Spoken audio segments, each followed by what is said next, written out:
Buenas noches, estamos comenzando otra transmisión de nuestro curso de Doctrina Social de la Iglesia. Vamos a esperar unos breves instantes que se vayan conectando nuestros amigos y enseguida arrancamos.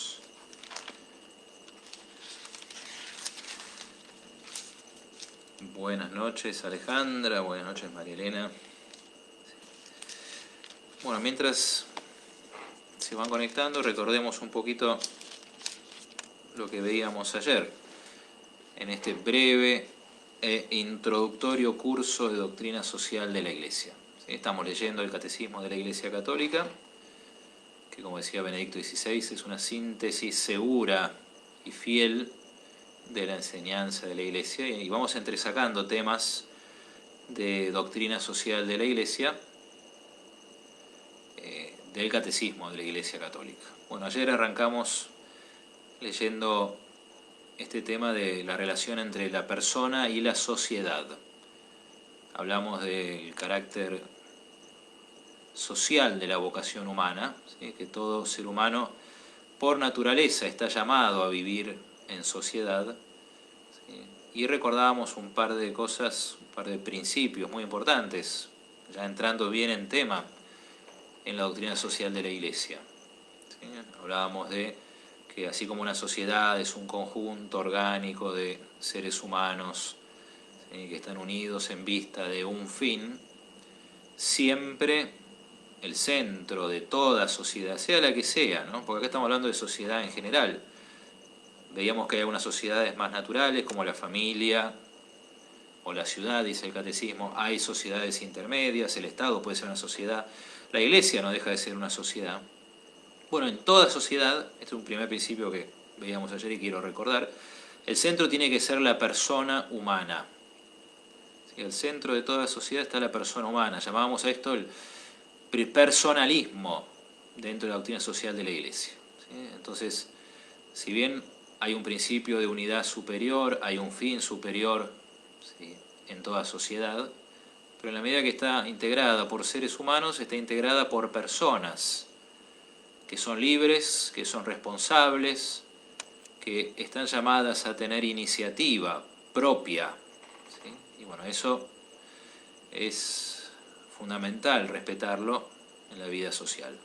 Y el segundo principio, que también nos da un equilibrio muy sabio entre el todo, que es la sociedad, y las partes, entre comillas, que son las personas, es el principio de subsidiariedad, según el cual una sociedad de orden una sociedad de orden superior no puede interferir dentro de las competencias de una sociedad de orden inferior, a no ser que haya un caso de necesidad y esa sociedad inferior no se baste por sí misma en alguna circunstancia, pero al mismo tiempo, para respetar la justicia y la armonía social, esa sociedad superior tiene que ayudar a la inferior a ir desarrollándose o adquiriendo los medios para bastarse por sí misma, ¿sí? Ayer decían ustedes, ¿no? Yo te ayudo, pero también te enseño para que no dependa siempre de mi ayuda. Bueno, dicho de manera sencilla, un poco es eso el principio de subsidiariedad, ¿sí? Bueno, de eso hablábamos ayer. Vamos a empezar ahora con el tema de hoy.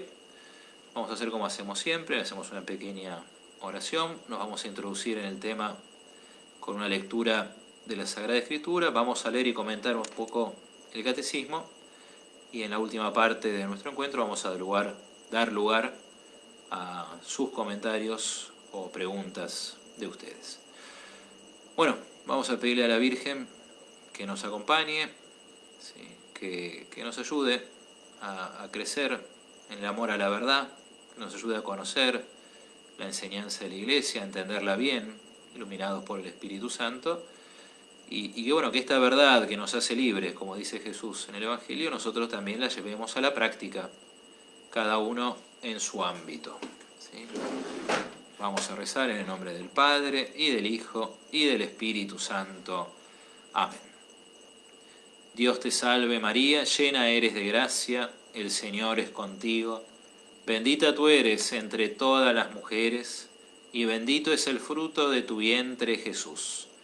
Santa María, Madre de Dios, ruega por nosotros pecadores, ahora y en la hora de nuestra muerte. Amén. Santo Tomás Apóstol, ruega por nosotros. En el nombre del Padre, y del Hijo, y del Espíritu Santo. Amén. Muy bien. Vamos a empezar. El tema de hoy, según el catecismo, que es el tema que vamos a leer, es así: la conversión y la sociedad. Que es algo muy básico también, ¿no? Así como nosotros como personas necesitamos convertirnos, ¿sí? Y es una necesidad constante, también las sociedades humanas que están hechas de personas humanas, ¿sí?, están constantemente llamadas a la conversión. Insisto con lo que decía recién, y hablamos de toda sociedad. Por eso lo que vamos a ir leyendo hoy en el catecismo es esto, ¿no? ¿Cuáles son algunas de las amenazas que pueden perturbar la vida social? Cómo, por lo tanto, toda sociedad tiene que estar atenta y en continuo proceso de conversión, en el sentido cristiano de la palabra, ya lo vamos a ver, ¿sí? Y si es o no es posible esta conversión social, y cómo, en caso de que sea posible. Bueno, como les decía, vamos a introducirnos con un texto de la Escritura. Quería compartir con ustedes una breve lectura del Evangelio de Mateo, ¿sí?, capítulo 11, versículos 20 al 24. ¿Sí? Mateo 11, 20, 24. Vamos a buscarlo rápidamente en nuestras Biblias, ¿sí?, y vamos a leerlo. Lo voy a leer en primer lugar y después lo comentamos un poquitito, a ver si a ustedes les llama la atención lo mismo que a mí me llama la atención en este texto del Evangelio, ¿sí? Y es así: entonces Jesús, capítulo 11, versículo 20, entonces Jesús comenzó a recriminar a aquellas ciudades donde había realizado más milagros, porque no se habían convertido. Ay de ti, Corosaín, ay de ti, Betsaida, porque si los milagros realizados entre ustedes se hubieran hecho en Tiro y en Sidón, hace tiempo que se habrían convertido, poniéndose cilicio y cubriéndose con ceniza. Yo les aseguro que en el día del juicio, Tiro y Sidón serán tratadas menos rigurosamente que ustedes. Y tú, Cafarnaúm, ¿acaso crees que serás elevada hasta el cielo?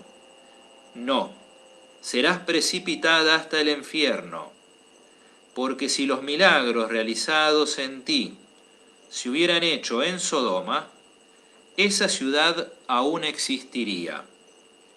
Yo les aseguro que en el día del juicio, la tierra de Sodoma será tratada menos rigurosamente que tú. Hasta ahí lo que vamos a leer. Bueno, no sé si a ustedes les llama la atención lo mismo que a mí. Les decía, a mí, ¿qué me llama la atención de este pasaje de San Mateo?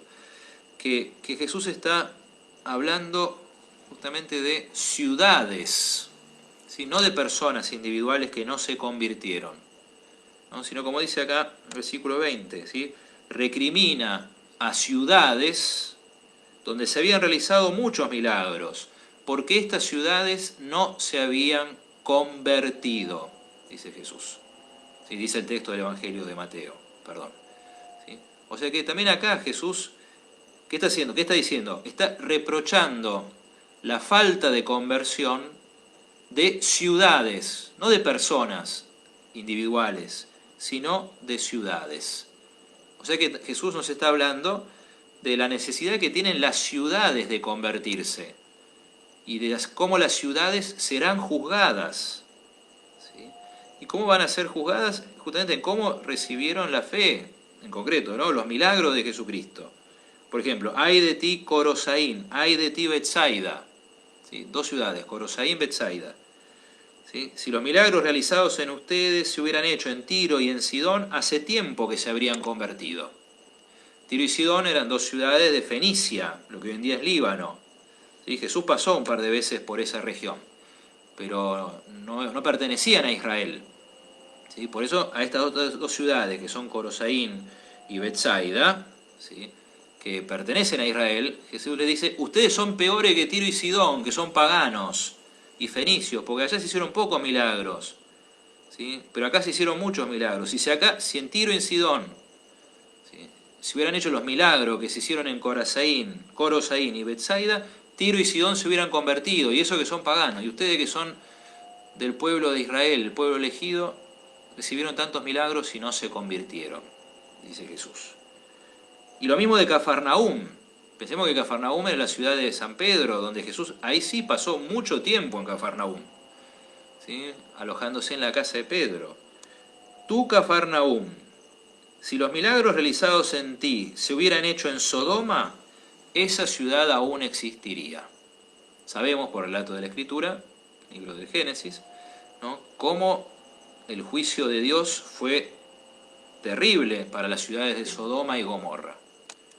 Bueno, Cafarnaúm, la ciudad donde habitó Jesús, donde Jesús hizo tantos milagros, donde Jesús enseñó, no se convirtió. La ciudad, ¿sí? O sea que ustedes son peores que Sodoma, le está diciendo Jesús. O sea, lo de Sodoma es malo, entiéndase bien, ¿sí? Bueno, ustedes son peores que lo de Sodoma, le está diciendo nuestro Señor. Por eso termina en el versículo 24. Les aseguro que en el día del juicio la tierra de Sodoma será tratada menos rigurosamente que tú. Y por eso también llama la atención, que va a haber un juicio, ya lo sabemos, lo vimos en otras charlas, en nuestras catequesis, ¿sí? Pero juicio acá Jesús habla de juicio de ciudades, ¿sí? Juicio de sociedades, ¿sí? No sería tan difícil decir, bueno, como Jesús dice, ay de ti Corazaín, ay de ti Betsaida, y vos Cafarnaúm, que te pensás que sos la mejor, en realidad sos la peor, eso dice más o menos Jesús. Bueno, ¿qué diría nuestro Señor, no? Ay de ti Argentina, ay de ti Buenos Aires, o ay de ti Amba, como se dice ahora. ¿Sí? ¿Cuánta gracia recibiste de Dios? ¿Y te convertiste?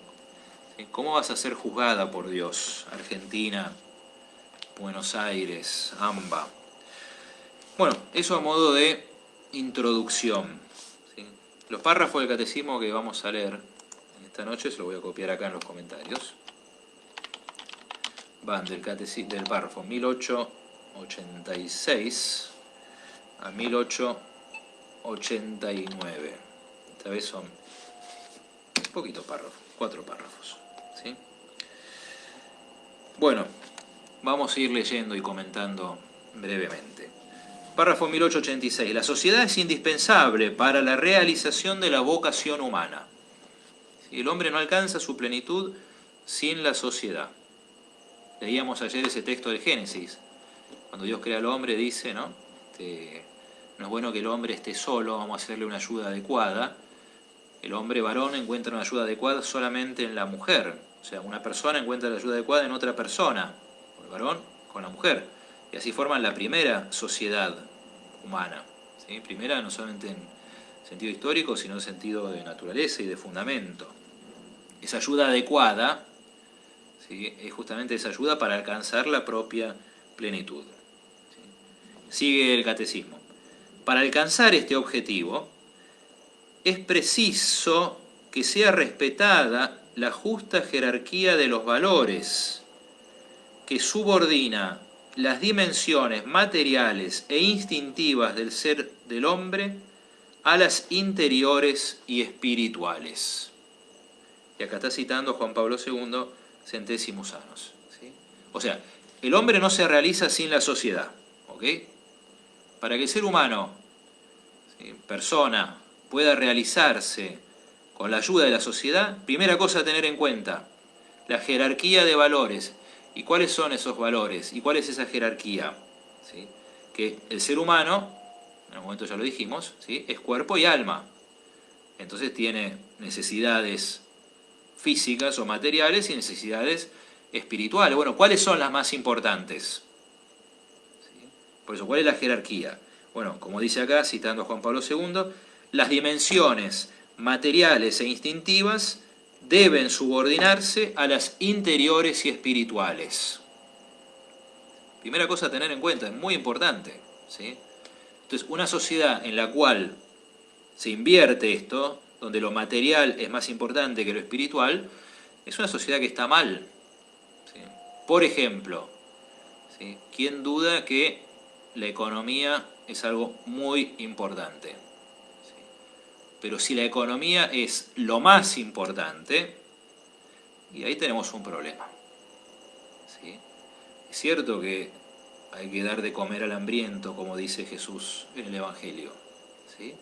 Pero también es cierto que el mismo Jesús dice que no solo de pan vive el hombre, ¿sí? Por eso esto nos va a ir introduciendo en este concepto de bien común al que hacíamos referencia ayer, ¿sí? Ayer salió en las preguntas esta idea, ¿no?, del bienestar, la sociedad del bienestar, o el bienestar que tiene que buscar una sociedad o un Estado, ¿sí? Il benessere, dicen en Italia. ¿Sí? Bueno, ¿cuál es el auténtico bienestar de una sociedad? ¿El bienestar solamente material o el bienestar espiritual también?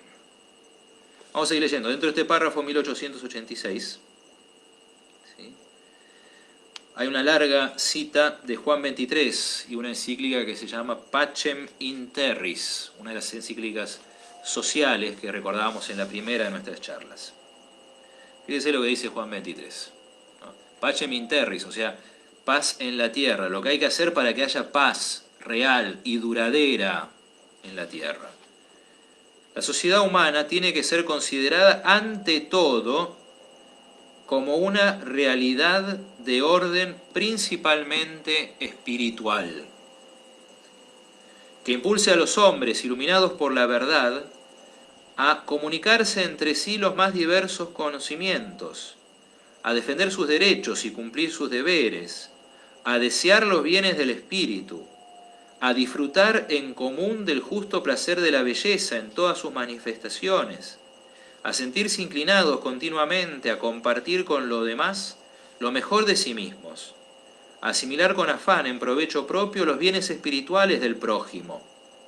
Todos estos valores informan y al mismo tiempo dirigen las manifestaciones de la cultura, de la economía, de la convivencia social, del progreso y del orden político, del ordenamiento jurídico y finalmente de cuántos elementos constituyen la expresión externa de la comunidad humana en su incesante desarrollo. O sea, una sociedad, para que haya paz, para que sea armónica, tiene que dar primado a lo espiritual. Y lo espiritual, lo interior, la verdad, la belleza, el conocimiento, ¿sí?, la búsqueda de la verdad, ¿sí?, y demás cosas que menciona acá Juan 23, eso le van dando forma, orden, lugar al resto de las cosas, ¿sí? Entonces, hablando de conversión de las sociedades, ¿sí?, justo sé que es un momento difícil para plantear esta pregunta, pero tal vez sea el momento para plantear esta pregunta, ¿sí? Sabemos que hay mucha gente que sufre y tratamos de hacer lo que esté a nuestro alcance para ayudarlos, lo debemos hacer como cristianos, sin esperar nada a cambio, ¿sí? Pero ¿es lo material lo más importante de una sociedad? ¿Sí? ¿Es la economía el aspecto más importante y determinante de una sociedad? ¿Sí? Por eso, si estamos bien económicamente, ¿significa que estamos bien y todo lo demás no importa? ¿Sí? Bueno, son preguntas que hay que hacerse en orden justamente a esta conversión social de la que habla el catecismo. Vamos a seguir leyendo, párrafo 1887. La inversión de los medios y de los fines, que lleva a dar valor de fin último a lo que solo es medio para alcanzarlo, o a considerar a las personas como puros medios para un fin, engendra estructuras injustas que hacen ardua y prácticamente imposible una conducta cristiana conforme a los mandamientos del legislador divino. ¿Sí? Acá está citando a Juan Pablo II y a Pío XII. ¿Sí? Justamente, una sociedad es un cuerpo orgánico, ¿sí? Que en vistas de un fin.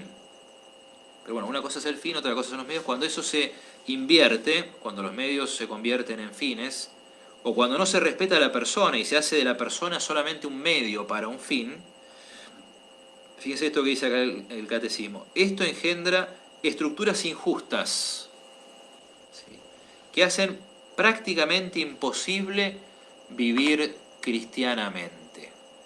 ¿Sí? Si ustedes me tienen un minuto de paciencia, voy a buscar lo que dice no el catecismo, sino el compendio del catecismo, que es un resumen, ¿sí? Muchos de ustedes tal vez lo conozcan, sobre lo que se llaman las estructuras de pecado, ¿no? Porque de esto está hablando acá el catecismo, de estructuras injustas, ¿no? O estructuras de pecado que hacen muy difícil, ¿sí? O prácticamente imposible vivir cristianamente. ¿Sí? Ahí está, en el compendio del catecismo, se lo voy a copiar. ¿Sí?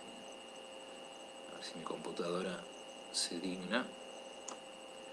Lo copio acá del compendio porque es más breve y para no estirar nuestra lectura. Bueno, a ver, lo voy a copiar acá en el comentario de la transmisión. A ver, sí, compendio del catecismo 400. ¿Sí?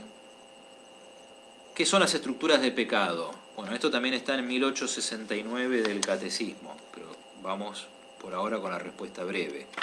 Las estructuras de pecado son situaciones sociales o instituciones contrarias a la ley divina, expresión y efecto de los pecados personales. Es una expresión, estructuras de pecado, como dice acá, estructuras injustas, a la que hay que prestarle mucha atención y entenderla bien. Aclaremos que los pecados son personales, ¿sí? No existe el pecado social o el pecado comunitario. Cuando hablamos de conversión social, estamos hablando de manera análoga, ¿sí? Pero esos pecados personales pueden dar lugar a lo que la Iglesia llama estructuras de pecado. ¿Qué son las estructuras de pecado? Otra vez, lo dice acá el comentario, el compendio, el catecismo.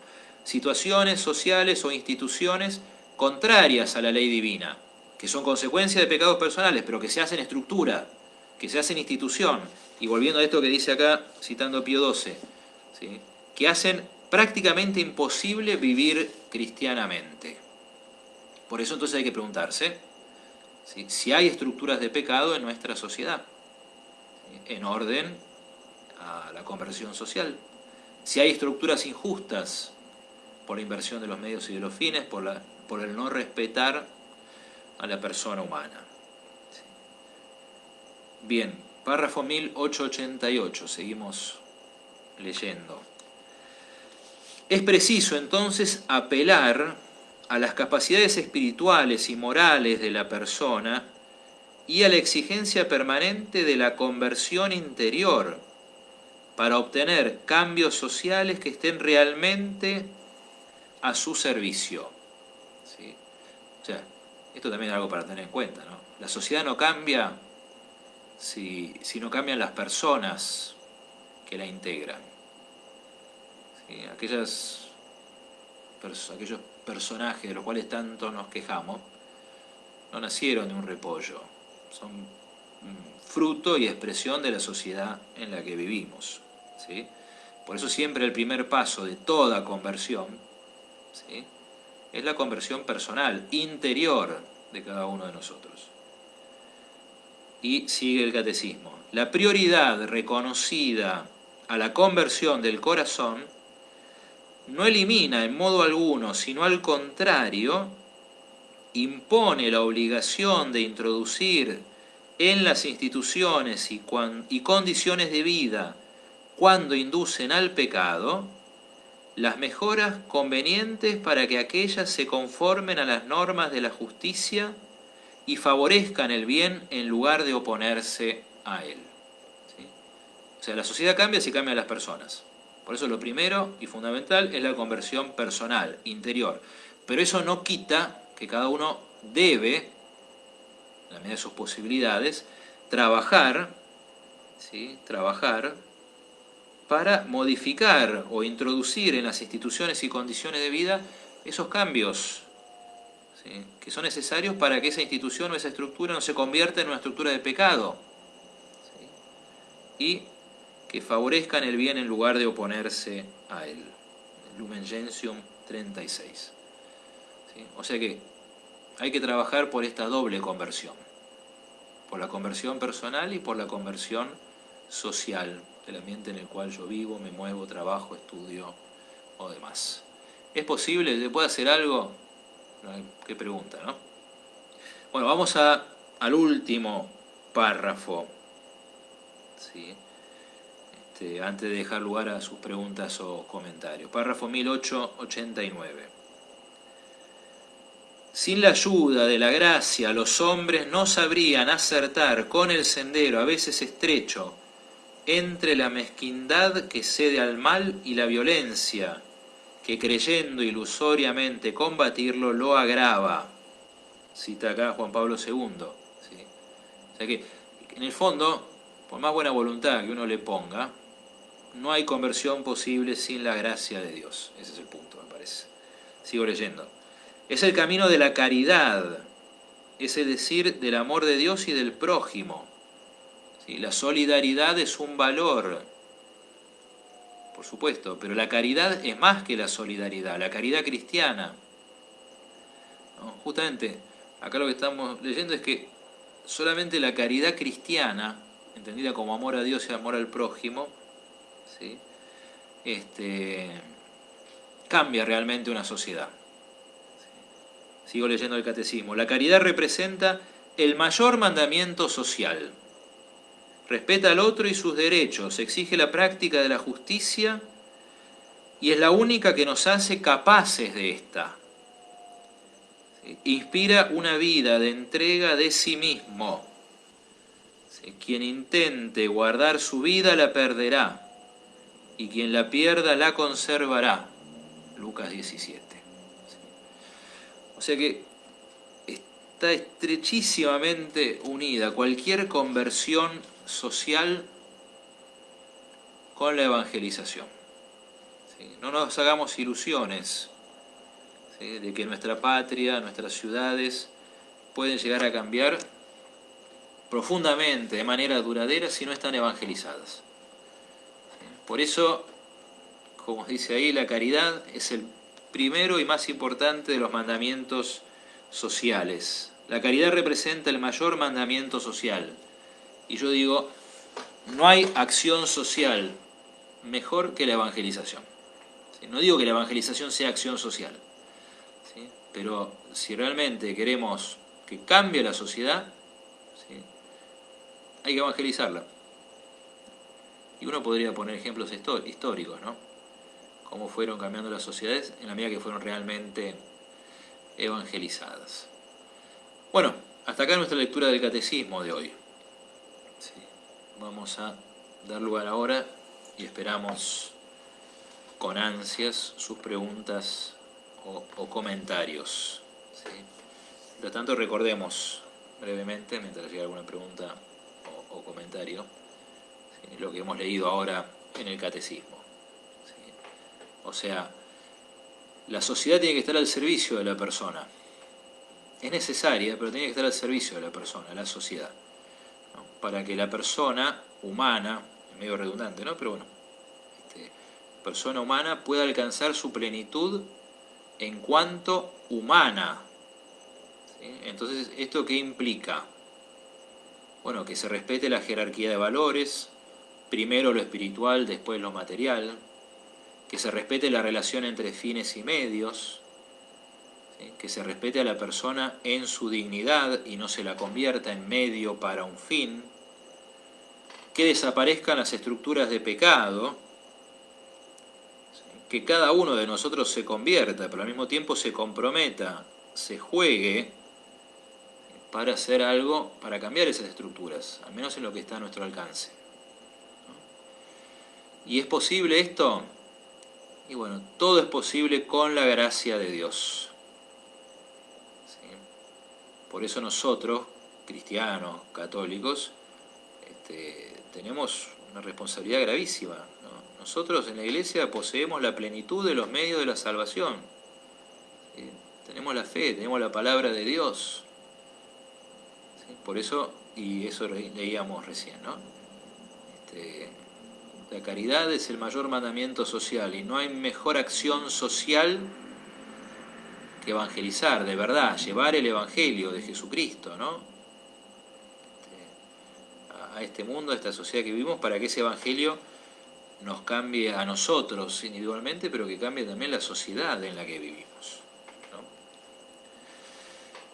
Bueno, acá estamos, a la espera de alguna pregunta o comentario sobre esto que vamos leyendo.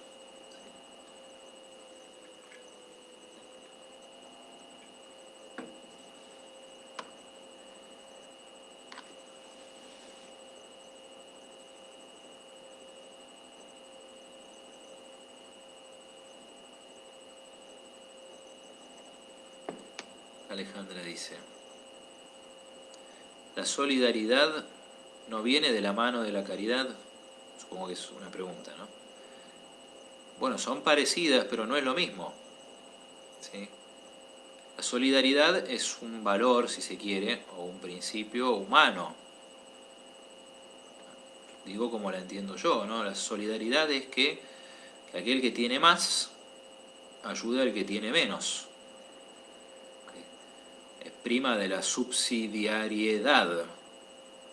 Pero la caridad es mucho más. ¿Sí? No es un simple valor humano la caridad. Para nosotros la caridad es una virtud teologal, es un don de Dios. Es el amor de Dios derramado en nuestros corazones por el Espíritu Santo que nos fue dado, como dice San Pablo. ¿Sí? Es el amor a Dios y al prójimo. A Dios por sí mismo y al prójimo por amor a Dios. Por eso la solidaridad con todo lo bueno y lo lindo que tiene, tampoco alcanza para cambiar una sociedad. Es necesaria la caridad cristiana. A ver, seamos honestos, seamos sinceros. No siempre es fácil amar al prójimo o ser solidario. ¿Sí? ¿Qué sé yo? En una parroquia que intenta ayudar a los que peor la están pasando, y bueno, puede ser que uno empiece a escuchar voces, bueno, pero esta persona ¿lo necesita o no lo necesita? Esa ayuda. Bueno, también que uno trata de ser bueno, pero no tonto. Pero ¿qué nos impulsa a nosotros como cristianos? Digo como cristianos, ¿no? ¿Qué nos impulsa a ayudar a una persona o darle una mano, a un alivio a una persona que viene a pedir una ayuda? ¿Sí? Una simple compasión, ¿sí? O lástima, lo cual sería peor. Bueno, si somos cristianos de verdad, lo que nos impulsa es Jesucristo, ¿no? Y puede ser que alguna vez seamos engañados. ¿Sí? No hay que ser tonto, es verdad. Pero siempre uno dice, ¿no? Es preferible equivocarse dando que no dando.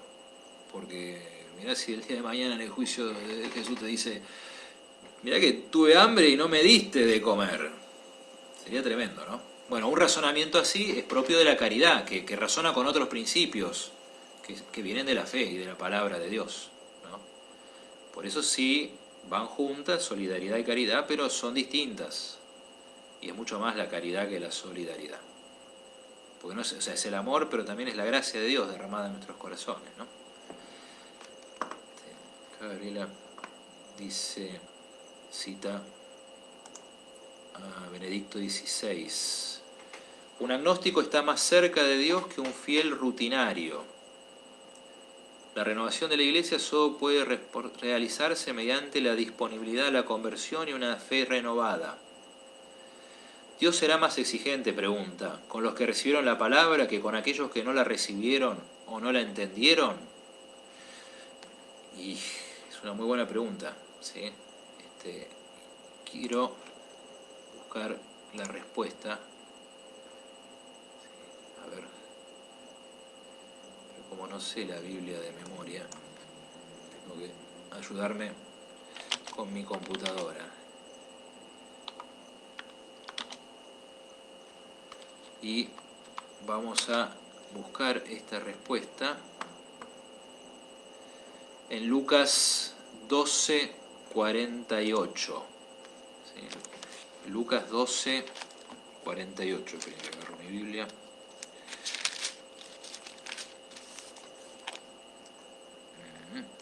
Dice así: aquel que sin saberlo se hizo también culpable, será castigado menos severamente. Al que se le dio mucho, se le pedirá mucho, y al que se le confió mucho, se le reclamará mucho más. O sea que la respuesta a la pregunta de Gabriela es sí, Dios va a ser más exigente con los que recibieron la palabra que con aquellos que no la recibieron, no la entendieron. O sea que supuestamente somos nosotros esos que recibimos la palabra de Dios. Hay que poner las barbas en remojo. ¿Sí? Y bueno, esta cita de Benedicto XVI también nos hace pensar, un agnóstico está más cerca de Dios que un fiel rutinario. Bueno, un agnóstico en la medida que está buscando, está más cerca de Dios. Porque un fiel rutinario puede estar muy convencido de haberlo encontrado y realmente no haberlo encontrado a Dios. ¿Sí? Entonces, no está en búsqueda. Y por más que venga a misa, puede ser que esté mucho más lejos de Dios que un agnóstico. Qué grande Benedicto XVI. Y esto otro dice, la renovación de la Iglesia solo puede realizarse mediante la disponibilidad a la conversión y una fe renovada. Sí, bueno, es lo mismo que decíamos, ¿no? O sea, las sociedades están hechas de personas y la sociedad cambia si la persona cambia, para empezar, ¿sí? Entonces nos podemos romper la cabeza con planes, proyectos, etcétera, pero si cada uno de nosotros no está dispuesto a cambiar, la sociedad no va a cambiar nunca. Por eso, sí, chapó Benedicto XVI. Entre paréntesis se habrán enterado que falleció el hermano de Benedicto, ayer o antes de ayer, ¿no? Hizo un viaje sorpresa, relámpago a Alemania, el Papa Benedicto, para despedirse de su hermano, y bueno, pudo despedirse, después volvió a Roma y su hermano falleció.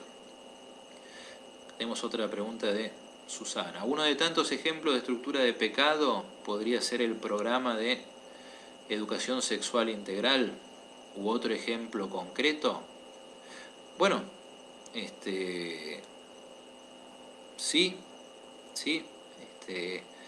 una estructura de pecado es sin duda la educación sexual integral porque conduce al pecado. Es lo que dice Jesús, es las ocasiones de pecado, ¿no? Pero acá, cuando hablamos de estructura de pecado, hablamos de una estructura, justamente, de algo social, comunitario, que induce a eso. Y bueno, sí, y justo, bueno, a un obispo le costó la sede, pero decir esto, ¿no? Jesús dice, ay de aquel que escandaliza a los más pequeños, mejor sería que le aten una piedra de molino y lo arrojen al fondo del mar.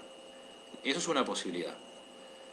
Estructura de pecado puede ser un ambiente laboral en el cual se explote a la gente, porque es injusto y porque induce a pecar. ¿Sí? O sea, por ejemplo, ¿no? Digo acá por poner otro ejemplo concreto, ¿no? Si a alguno se le ocurre algo más o mejor, le pido que lo comparta, ¿no? Puede decir algo que tal vez no suene muy políticamente correcto, ¿sí? Pero vivir en la miseria también puede ser una estructura de pecado. Que no estoy diciendo que sea consecuencia de pecados de aquellos que viven en la miseria. ¿Sí?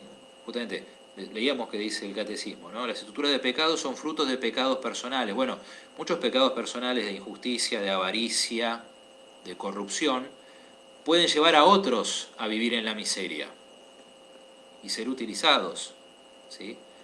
Pero el ambiente en el que se vive en la miseria, ¿no? Que con falta de educación, promiscuidad, ¿sí?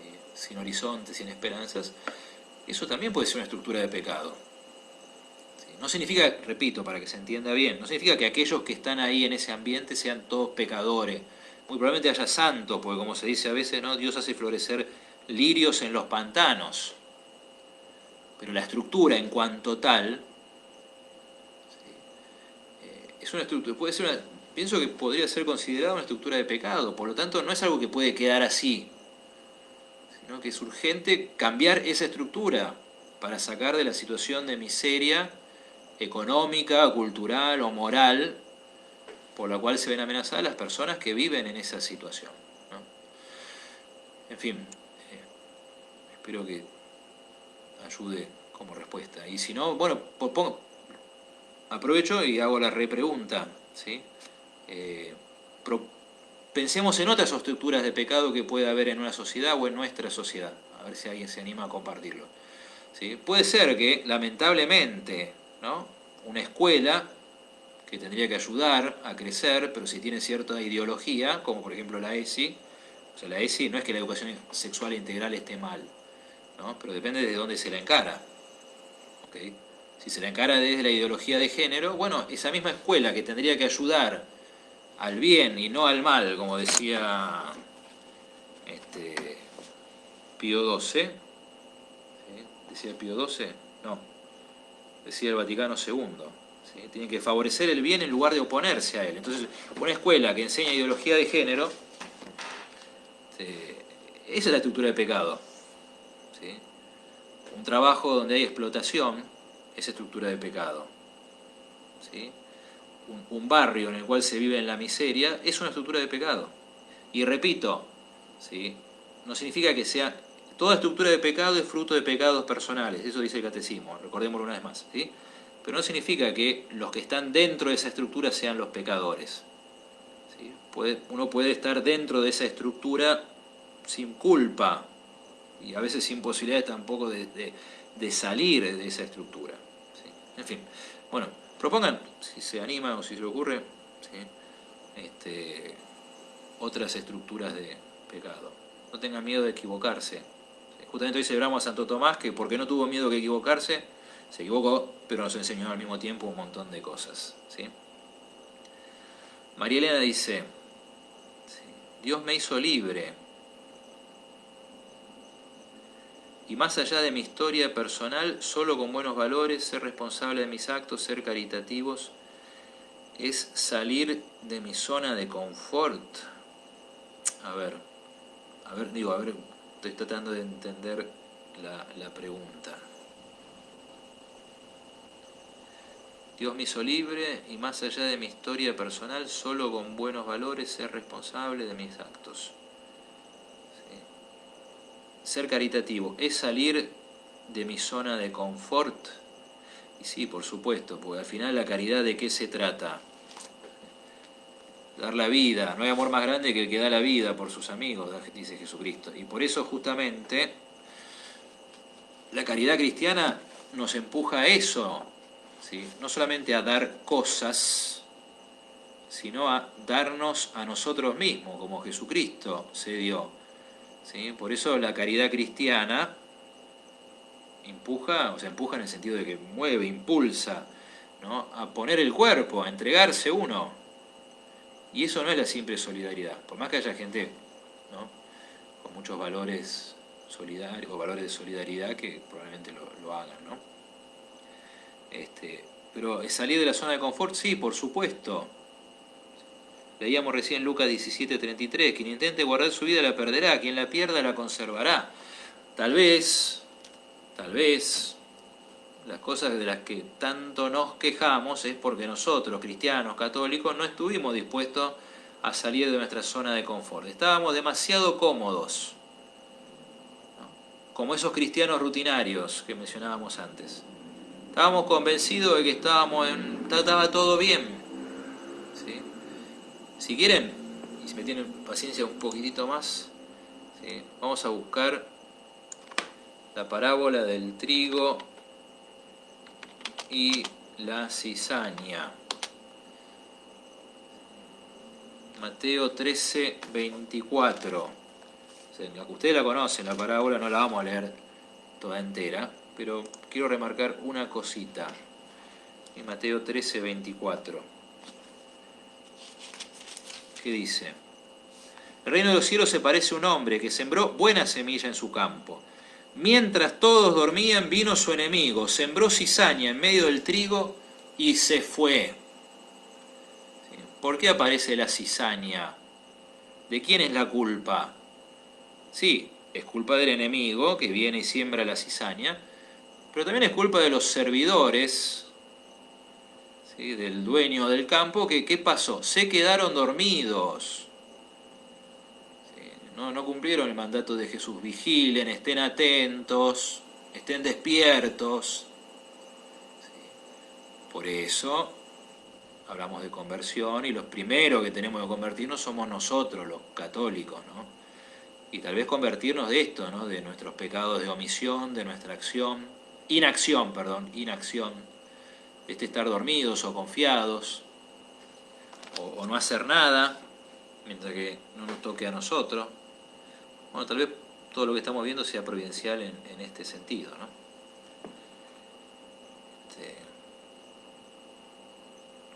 María Elena dice, para mí otra estructura de pecado son los planes sociales, ya que se le saca o adormece la dignidad que debería tener cualquier persona. Bueno, repito lo que decíamos ayer, ¿sí? La doctrina social de la Iglesia, no hablamos de cuestiones así técnicas, sino que la doctrina social de la Iglesia pretende, ¿no? Dar un juicio moral, iluminar acerca de estas realidades nuevas. Bueno, entonces habría que preguntarse si los planes sociales de los que acá se mencionan son una estructura de pecado en sí misma, o tal vez sea incorrecta la manera de aplicarla en algunos casos. ¿Sí? Porque estamos siempre en un equilibrio entre dos extremos, ¿no? O sea, alguna ayuda social es necesaria, ¿sí? Para mí es importantísimo entender bien el principio de subsidiariedad, ¿sí? O sea, el superior tiene que ayudar al inferior, entiéndase bien qué quiero decir cuando digo superior y cuando digo inferior, ¿sí? Pero siempre respetando la dignidad y promoviendo la dignidad, ¿sí? Entonces, si esa ayuda o ese plan social no respeta la dignidad, y bueno, se vuelve injusto, ¿sí? Por más que tenga una buena intención. ¿Y qué significa que no respete la dignidad? Bueno, justamente si respeta la libertad, o como dice acá, ¿no? Adormece la capacidad de iniciativa, la responsabilidad. Bueno, por eso es tema para charlarlo largo y tendido. Algunas cosas son más para charlarla en un café, con un café de por medio, cuando podamos, ¿sí? Pero bueno, entonces uno tiene que preguntarse, a ver, si está bien, si está mal, cómo tienen que darse, si tienen que darse por un tiempo o de manera indefinida, si está bien o estaría bien que se exija una contraprestación de parte de aquel que recibe el plan social. ¿Qué quiero decir con esto? Bueno, está bien, vos te quedaste sin trabajo, digo yo como ejemplo, yo, ¿sí? No el catecismo de la Iglesia Católica. Entonces nosotros, Estado o sociedad, te vamos a ayudar. ¿Sí? Acá hablamos del Estado. ¿Sí? Por eso acá las líneas son delgadas, ¿no? Porque una cosa es la caridad cristiana. ¿Sí? Nosotros, la parroquia ayuda y no espera nada a cambio, ¿sí? Pero porque es otra la función. Pero yo Estado, bueno, te voy a dar una ayuda porque estás en la mala y para eso está el Estado, está bien. Pero, por ejemplo, yo te ayudo, ahora te doy un plan.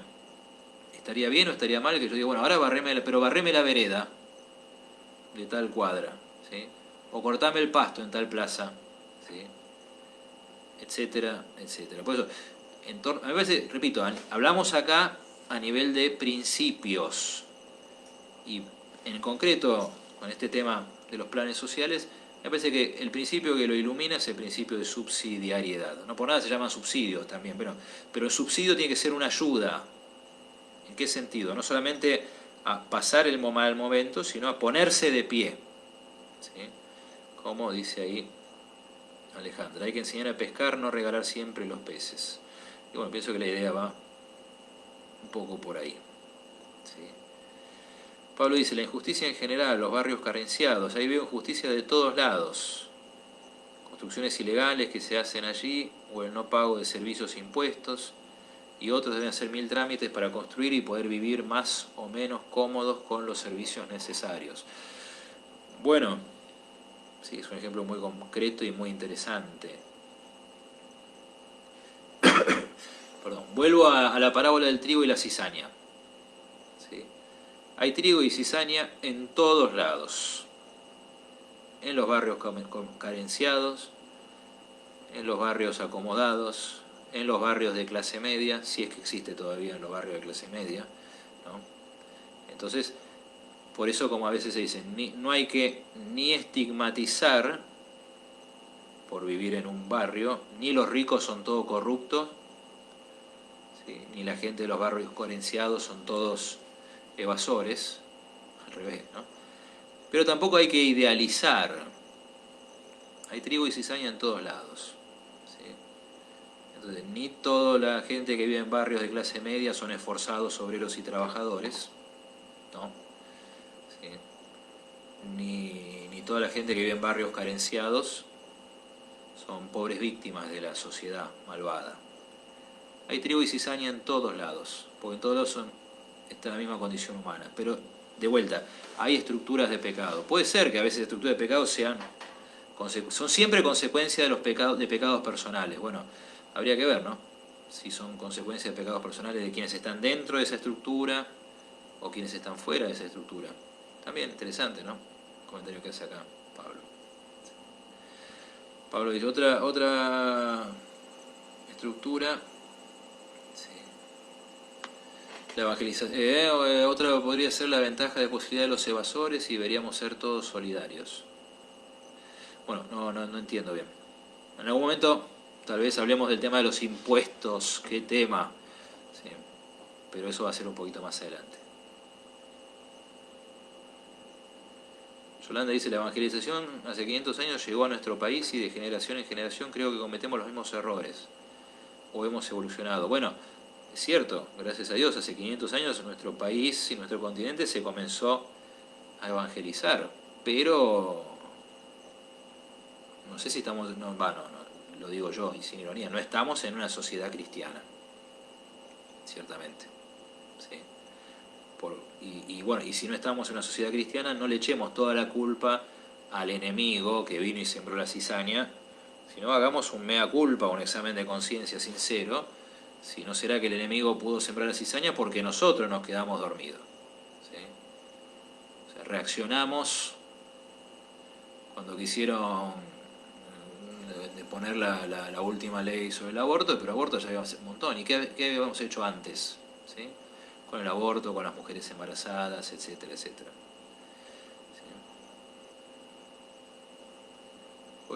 Yolanda dice, digo esto porque ante cualquier situación, cuando uno quiere tomar una decisión de cara a Dios, se dice, vos querés ser más papista que el Papa, esto es así. Bueno, por eso hay que estar dispuesto a jugarse y a tener un poco de coraje para un cierto martirio, ¿no? O sea, no hay que ser más papista que el Papa, hay que ser católico, equilibrado, humano, normal, pero siempre va a haber gente que no lo entienda, entonces te van a correr con la vaina y te van a decir ese tipo de cosas, ¿no? Olga dice, un sistema educativo previsto a favor de ciertas ideologías es una estructura de pecado. Sí, estoy de acuerdo. Y es lo que decíamos más o menos antes, con el agravante, ¿no?, de que se trata de los pequeños. ¿Sí? Sí. Acá Jorge dice, si bien los planes sociales se pueden manejar mejor, también se puede revisar la subvención del ATP a las multinacionales, que tienen mucho más recursos que el Estado. Bueno, no quiero patearle al córner, ¿no? Pero acá estábamos hablando de cuestiones muy técnicas que desconozco. ¿Sí? No sé qué son las ATP, a las multinacionales. No sé de qué multinacionales estamos hablando. ¿Sí? Y bueno, si es el Estado, ¿y quién las da las ATP? ¿El Estado? Pregunto. Bueno, entonces que el Estado revise esas subvenciones, sí, por supuesto.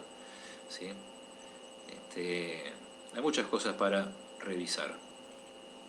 Repito, cuando ahora salió el tema de los planes sociales, es un tema muy picante para algunos, ¿sí? No creo que sea algo malo de suyo, al contrario, ¿sí? Plan social, una subvención, ¿sí? Pero tiene que estar iluminado por algunos principios para que no se convierta en algo injusto, ¿no? Y vuelvo a lo mismo. ¿Sí? El principio que ilumina estas cosas es el principio de subsidiariedad. Lo vimos muy brevemente porque es un curso breve, introductorio. ¿Sí? pero da para hablar algún día exclusivamente del principio de subsidiariedad, ¿sí? Bueno, vamos a ir terminando. Acá Gabriela dice, en una escuela pública está en el programa la ideología de género. Yo nunca acepté dar estos contenidos y a mis alumnos les expuse mis argumentos.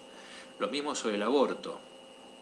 Cuando se explica con fundamentos firmes y claros, se entienden y respetan la postura. ¿Sí?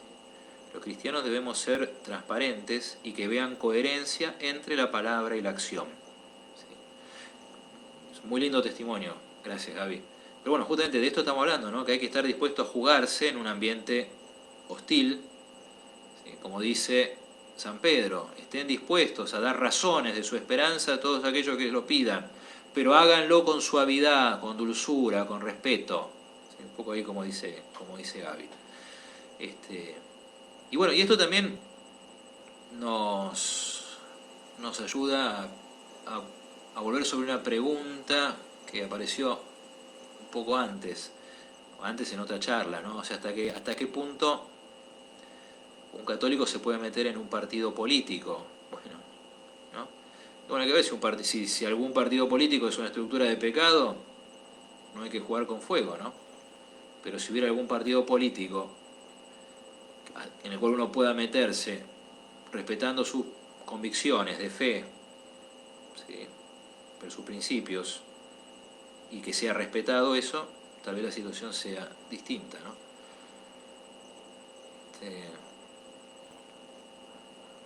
Jorge dice, ayuda para la producción y el trabajo por el COVID-19. Ah, gracias por la aclaración. Ah, sí, si no me equivoco, los ATP son estas cuestiones para, ¿cómo es?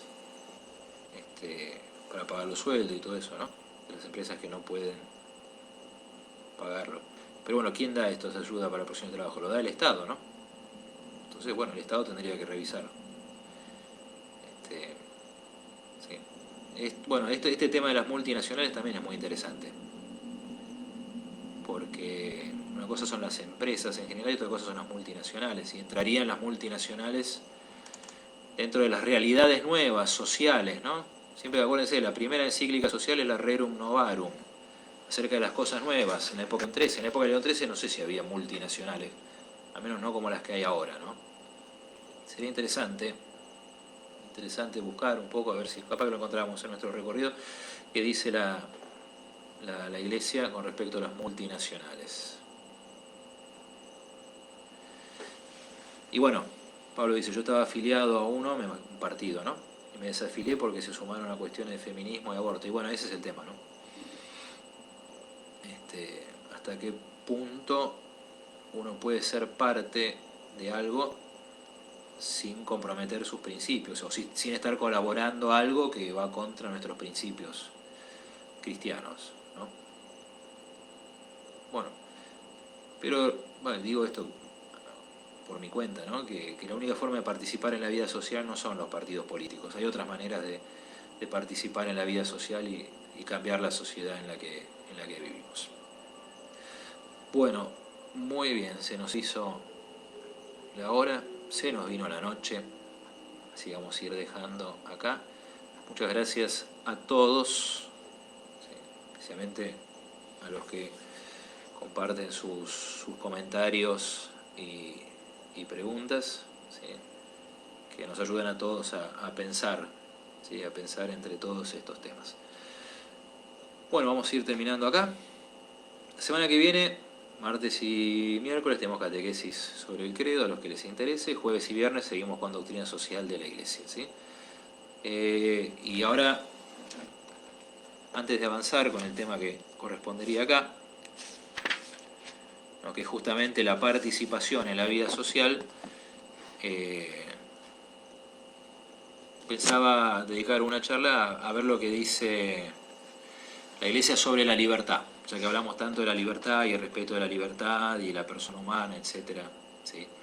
Entonces la próxima charla va a ser sobre la libertad, siempre siguiendo como guía el Catecismo de la Iglesia Católica. Bueno, muy bien. Vamos a terminar en el nombre del Padre, y del Hijo, y del Espíritu Santo. Amén. Gloria al Padre, y al Hijo, y al Espíritu Santo, como era en un principio, ahora y siempre, y por los siglos de los siglos. Amén. El Señor esté con ustedes. Que la bendición de Dios Todopoderoso, Padre, Hijo y Espíritu Santo, descienda sobre ustedes, sus seres queridos, y permanezca para siempre. Amén. Bueno, y rezamos por la salud de Pablo. Bueno, buenas noches a todos. Buen fin de semana, buen domingo, sobre todo, el Día del Señor.